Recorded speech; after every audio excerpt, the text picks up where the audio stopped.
نبی کریم علیہ السلام کے پاس ایک نوجوان داخل ہوا. اندر داخل ہوتے ہی اس نے فٹافٹ ایک بات کر دی. کہنے لگا یا رسول اللہ مجھے زنا کی اجازت دے دیں. نوجوان جب کوئی ہو جاتا ہے تو اس کی سوچیں جوان ہو جاتی ہیں. نوجوانوں سے معذرت کے ساتھ نبی پاک علیہ السلام نے نوجوانوں کی حکومت سے پناہ مانگی. نوجوانوں کی حکومت سے پناہ مانگی ہے اس لیے کہ نوجوان بڑی جلدی پیار بھی کرتا ہے اور بڑی جلدی نفرت بھی کرتا ہے. سوچیں مضبوط نہیں ہوتی. نوجوان آدمی جوان آدمی بکھری ہوئی سوچیں ہوتی. میرے رسول کریم صلی اللہ علیہ وسلم نوجوانوں سے ان کے مزاج کے مطابق ڈیل کرتے تھے, ان کی طبیعت کے مطابق ان کی ذہن سازی کرتے تھے. ہم نہ جوانوں کو وقت نہیں دیتے, ہم مطالبہ کرتے ہیں نوجوان سے کہ وہ ہے نوجوان باتیں بوڑھوں والی کرے.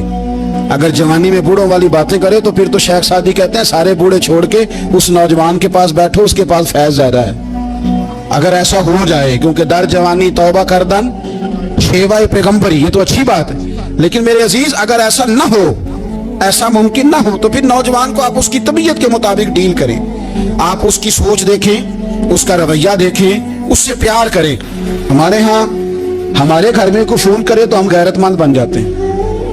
میری غیرت کو گوارا نہیں کہ کوئی میرے گھر میں فون کرے, اور اگر میں کسی کے گھر میں فون کروں تو پھر غیرت کدھر گئی؟ پھر بھی آپ غیرت مند نہیں صاحب, پھر بھی آپ غیرت مند نہیں.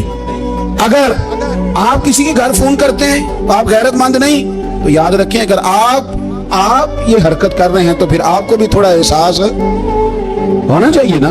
نبی کریم صلی اللہ تعالی علیہ وسلم سے اس نے کہا مجھے زنا کی اجازت دے دے. حضور فرمانے لگے آگے آ جاؤ. حضرت عمر کہتے ہیں مجھے بڑا غصہ تھا, میرا دل کر رہا تھا اٹھوں اور 2 تھپڑ ماروں اسے. طریقہ بات کرنے کا مجھے بڑی اچھی طرح یاد ہے. ایک دفعہ نا مسجد میں ایک بچے نے نا آدھی بازوؤں کی شرٹ پہن کے نماز پڑھی. ایک بابا جی نے ان کو نا منع کیا, کہنے پورا کپڑے پا کے آیا کر, پتہ نہیں تمہیں. وہ کہنے لگا, بچہ کہنے لگا نماز ہو جاتی ہے, بازو آپ فولڈ کر کے ایسے کر کے بڑے بازو فولڈ کر کے پڑھیں گے تو کراہت ہے, لیکن ویسے بھی آدھے بازو والی شرٹ میں نماز ہو جاتی ہے, لیکن اچھا عمل نہیں. اچھا یہی ہے کہ آپ کے بازو پورے ہوں. تو بزرگ ان سے کہنے پورے کپڑے پہنو, کہنے لگا بھئی ہو جاتی ہے نماز, میں بھی تھا. تو مجھے انہوں نے کہا جی حضرت صاحب بات سننا. میں نے کہا جی حکم. کہنے لگے ان کپڑوں میں نماز ہو جاتی ہے؟ میں نے کہا جی ہو جاتی ہے. کہنے لگتا ہے منڈا چودھری آندا ہے, منڈا لگتا ہے چودھری آندا ہے. فٹافٹ اسی وقت انہی پیروں پہ میں کہا جی ہے واقعی چودھری آندا بچہ. لیکن مسئلہ یہ ہے کہ دین چودھری کے لیے بھی وہی ہے اور غریب کے لیے بھی. تو آپ اس بچے بیچارے کو اندر آنے تو دیں, اس کو مسجد میں داخل ہونے دیں, انشاءاللہ کپڑے بھی ٹھیک پہن کے آ ہی جائے گا. لیکن ہم نے تو ذہن بنا لیا ہے کہ ہم نے اپنی مرضی کے مطابق لوگوں کو قابو کرنا ہے. ہم لوگوں کی ذہن کے مطابق اترنے کو تیار نہیں, بس سارے میرے مطابق چلیں. یہ تو بات کو پیشوا کرے گا, مقتدا کرے گا, وہ بھی سمجھائے گا. رسول کریم علیہ الصلوۃ والسلام لوگوں کو جبرن نہیں جھکاتے تھے, حضور دلائل دیتے تھے. نوجوان بچوں کو موقع دیں, انہیں سمجھائیں, انہیں قائل کریں, ان سے پیار کریں, ان کی نفسیات کو سمجھیں, اس کے مطابق ان کے ساتھ آپ ڈیل کریں, پھر آگے بڑھیں. عورتوں کے بارے میں میرے نبی کریم علیہ السلام نے بڑی نصیحت فرمائی ہے. محبوب کریم فرمانے لگے عورت کیڑی پسلی سے پیدا کی گئی ہے, سیدھا کرنا چاہو گے ٹوٹ جائے گی, کہ جیسی ہے اس کے ساتھ ویسے ہی گزارا کرو, اس کی نفسیات کو سمجھ جاؤ. عورت تھوڑا سا چاہتی ہے کہ وہ کھانا پکائے تو اس کی تعریف کر دی جائے, تو بھائی کھڑی ہے صبح سے بھورتی خانے میں, 2 لفظ بولنے میں کوئی حرج ہے. اور اگر کبھی نمک زیادہ ہو بھی جائے تو کیا خیال ہے, بیوی جان بوجھ کے زیادہ ڈالتی ہے, اس کا شوق ہے کہ اس کی انسلٹ ہو. ہمارا رویہ اتنا سخت ہوتا ہے, بعض اوقات اتنا تکلیف دہ ہوتا ہے کہ اس سے جذبات کو ٹھیس پہنچتی ہے, مزاج میں خرابی آتی ہے. تھوڑی تعریف دیکھیں, عورت چاہتی ہے تھوڑا سا کہ میرے خاندان والے, میرے سسرال والے میری تھوڑی عزت کریں, تو وہ اگر سارا کچھ چھوڑ چھاڑ کے آ گئی ہے تو جس طرح ہم اپنی بیٹی کے لیے ذہن رکھتے ہیں عزت کا, اگر تھوڑا اس کے لیے بھی بنا لیں گے تو میرا خیال ہے کوئی حرج والی بات. ہم نا لوگوں کا خیال رکھنے کی بجائے لوگوں کو چڑھاتے ہیں. ناراض تو نہیں ہو جائیں گے آپ؟ نہیں, رہن دینے لگتا ہے تو ہو جانا ہے بھائی, چڑھاتے ہیں لوگ. کسی نے کہہ دیا نا کہ یہ میرے گھر نہ آئے آج کے بعد, باپ نے بیٹے کو کہہ دیا یہ تیرے رشتہ دار نہ آئے, وہ کہتا تو سویرے ضرور آئی, دیکھاں گا تینوں کڑا ڈکدا ہے, آنا صبح. وہ کسی نے کہہ دیا نا اس گلی سے نہ گزرنا, کہنا میں بھی گزروں گا, تو دیکھ لے جو تو نے کرنا ہے. ہم لوگوں کی نفسیات کے, بلکہ پتہ چل جائے نا فلانے کو فلان چیز بری لگتی,